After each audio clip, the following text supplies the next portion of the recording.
everybody, Gunston Undercover here. Today is Sunday, October 13th, 2019, sometime in the nice afternoon. I think it's around 3:30 p.m. Eastern Daylight Savings Time. Nothing has changed as of yet, but I'll let you know when we go back into that regular Eastern Standard Time. So this is the first of several videos that we are going to be making, myself and Matt Tim, regarding the Monmouth County DWI Soviet Union checkpoint, dragnet, whatever you want to call it, that's been taking place here in Monmouth County every week. Sometimes it's 2 times in the week, sometimes it's 1. And as many of you have been following the channel, we have been documenting the arrests and we have been watching them, and we've been getting Oprah requests in, and we are watching them breathing down their necks, and they know it. So what I'm going to do in this video right here is I'm just going to give you my thoughts, my analyses, my uneducated high school graduate opinion of what's going on with the DWI checkpoint. Now let me just give you the disclaimer, okay? I'm not for drunk driving. I don't think anybody should be drinking and being drunk driving, okay? But what I am against is Soviet Union style checkpoints where you are stopped for no reason, and they demand papers from you, they want to talk to you, they want to try to find evidence on you. That's what I'm against. And these checkpoints, as I'll get into, they're not effective. And let's see, so first thing I'll start, I got my notes here, right here. Signs. The signs are a lie. You pull up to the thing and it says road work ahead, workers, whatever. It's bullshit, okay? It's not the truth. You don't realize you're in a DWI until you're right on top of the DWI. It's a lie. They're trapping you. The backup, the traffic backup that these things cause is unbelievable. It's usually a mile of traffic backup. So even though when they get you into the DWI checkpoint that the intrusion on your time might be under 30 seconds or so, that does not include the 10-15 minutes that you had to sit in the traffic while they jerk people around ahead of you. And the techniques that these officers use, you see it in the videos, they want to jam their head in your car. You think they want to give you oral favors the way they're behaving. They stick their face right in your car. Excuse me, I get in here, what'd you say? And they're right up. Is everything okay? How you been drinking tonight? It's intrusive. This is not the kind of America that we belong in, that we want. And as you can see in several of these, most of these videos, it's all about detaining you so they can go around and try to find criminal evidence against you. And in most cases, it's motor vehicle stuff.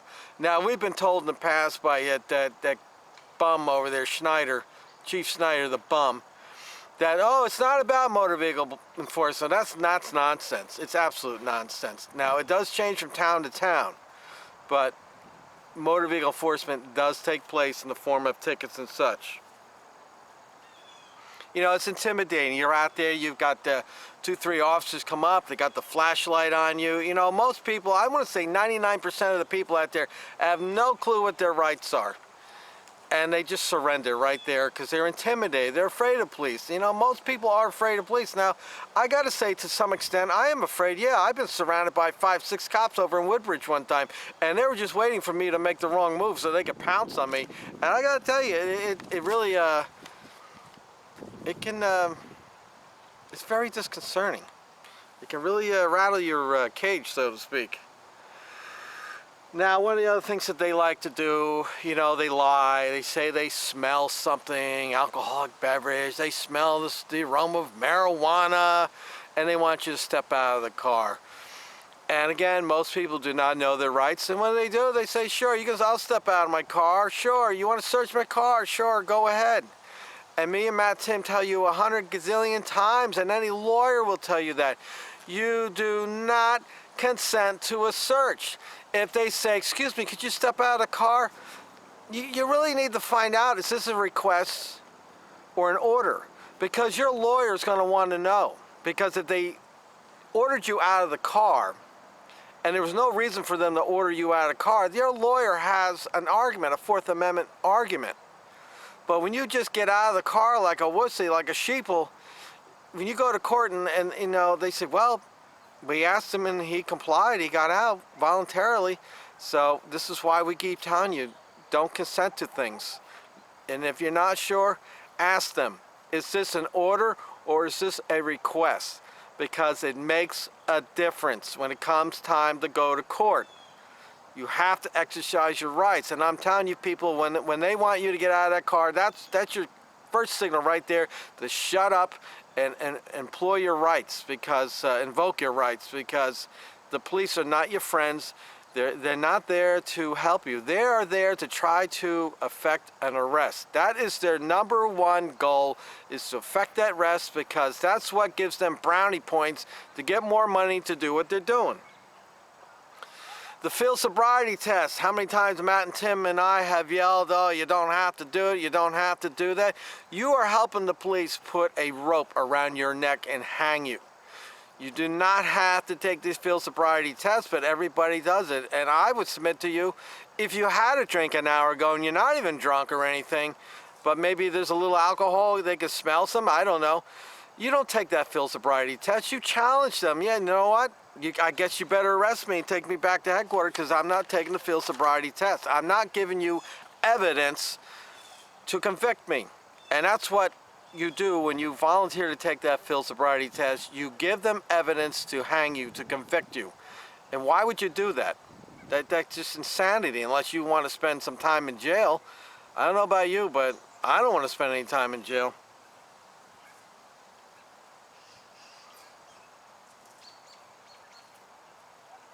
Finally, one of the big things that Matt, Tim, and I are finding out on and are looking into is getting consent from the property owners. As it looks right now, I'll bet the lint in my pocket, they are not getting permission from property owners. We got an open request back, and Matt, Tim, when he comes up in his segment, will probably elaborate on that, but they're not getting consent as far as we can see. They may be getting a verbal consent. Now, I talked to one of the property owners at one of the DWI checkpoints that we recently covered, and I asked him, I said, you're aware they're doing the DWI on your parking lot across the street? And he goes, yes. I says, do they have permission? Well, yes, they have permission. Do they have written permission? He says, you know, I don't know. You have to check with such and such in the office. And then he further went on to say, well, you know, we got a good relationship with the police, and basically what it comes down to is they don't want to rock the boat, because they may need the police to work some traffic detail for them, something like that. But I did mention to him, if you have a knowledge that they're using your property and somebody gets hurt on that property, say somebody falls down, cracks their head, there gets a fight, somebody gets hit by a car, there's guns get drawn, bullets fly, somebody gets hurt on your property, guess whose name is going to be under the defendant on the complaint in civil court? It's going to be yours. And he says, well, that's not good. And I says, no, it's not good. I says, you need to get some kind of letter from them saying that they will assume all liability and responsibility for anything that takes place on your property, and maybe make them produce an insurance policy or something that says that they're covered. Because as it stands right now, they are commandeering private property for the purpose of conducting their Soviet-style checkpoints. And let's see what else we got here.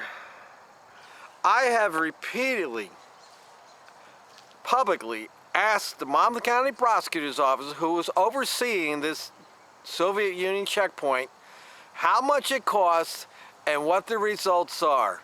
I've asked numerous times, and they have ignored every one of my requests. They are making it as difficult as possible for us to find out any information on what's going on. So it's like they got something to hide. What do they got to hide? That's what I want to know. And let's talk about the DWI checkpoint, the Soviet Union checkpoint. How effective are they? They're not effective. When you think, you know, they're applying the spaghetti against the wall theory. If you throw enough spaghetti against the wall, something eventually will stick. So if they get 1,000 cars come through there, if we've watched it, they get 1,000 cars come through there and maybe they get 3 arrests. And let me remind, just because they arrest somebody doesn't mean they've been convicted and that they're guilty. That just means that they've arrested. And we all know that, and as Matt has said in previous videos, that they will test you till you fail. That's why we tell you not to take the field sobriety test, because they will test you till you fail. But they don't want us to know the truth. And the truth is that the DWI checkpoints are not effective. They could take those 8 officers that they have at any one of those checkpoints and put them in cars and let them do a saturation patrol where they just go up and down a highway, say a stretch of Route 35. Maybe one officer gets assigned to 5 miles down and 5 miles back up on Route 35, and his job is to look for impaired drivers. That way, if he sees somebody he believes to be impaired and he has probable cause, he will pull that car over, and that driver's rights are not being violated right off the bat. He's being stopped because the officer believes the crime may be afoot. When they do these DWI checkpoints, there's no crime being committed. They're looking for a crime, okay? That's the difference. That's what I'm trying to pound into everybody's brain, that you're being stopped for no reason. The Fourth Amendment says you have the right to drive unmolested by police. And when they stop you like that, they violate the Fourth Amendment right. And the courts have ruled on it. Everybody can say, I know. Well, the Supreme Court says that they can do it. Yeah, the Supreme Court says yes, they can, because it's in the good of the public. But they also set rules on it, okay? Minimal amount of intrusion, meaning just enough time to stop, see if you are impaired, and let you go. But it's not like that, okay?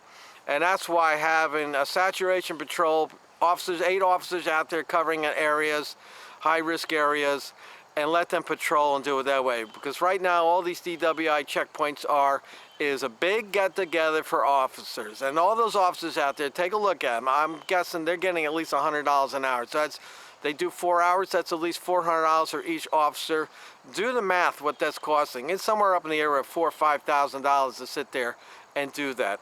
And what are the end results? Well, the prosecutor's office doesn't want to tell us, but we've done some research on 1 or 2 of the checkpoints, and we had some information as to how successful it was. And finally, I'll just say about the Fourth Amendment. I don't know how many out there know about the Fourth Amendment. Go Google it. It's out there. Read it. Okay? Go read the laws and the decisions on these DWIs. But you know, the Fourth Amendment is designed, the whole Constitution is designed against the government overreach. And Fourth Amendment protects you so that you can go down the road, you know, not just your house that you're protected, but protected in your car to some degree. So you can go down the road unmolested by a government agent who's trying to pull you over and violate you. And really, this is what this is all about, okay? It's about our Fourth Amendment rights, and I would say this, you know, your rights come with risk. Because some of you say out there, say, well, you know, they're catching drunk drivers. Well, they're not catching many drunk drivers, okay? They're arresting people allegedly for being drunk, but what are the convictions on that? But our rights come with risk. Everything we do in life comes with risk, and so does our rights. I mean, what is more important? Do we worry about one little thing, or to give up something very big? And you know, and I've had people say to me, well, you know, my daughter was killed by a drunk driver, which in itself is tragic. Nobody's belittling what happened to that or minimizing the pain of that person. But what about the hundreds of thousands of soldiers that went to war, gave their lives, gave their limbs, lost their sanity, families fell apart, and they went there and they gave their all to protect the Constitution so that we have these freedoms. I want to live in a country that's free. This is Gunnison Undercover. Stay tuned for our next part. Matt Tim will be coming up.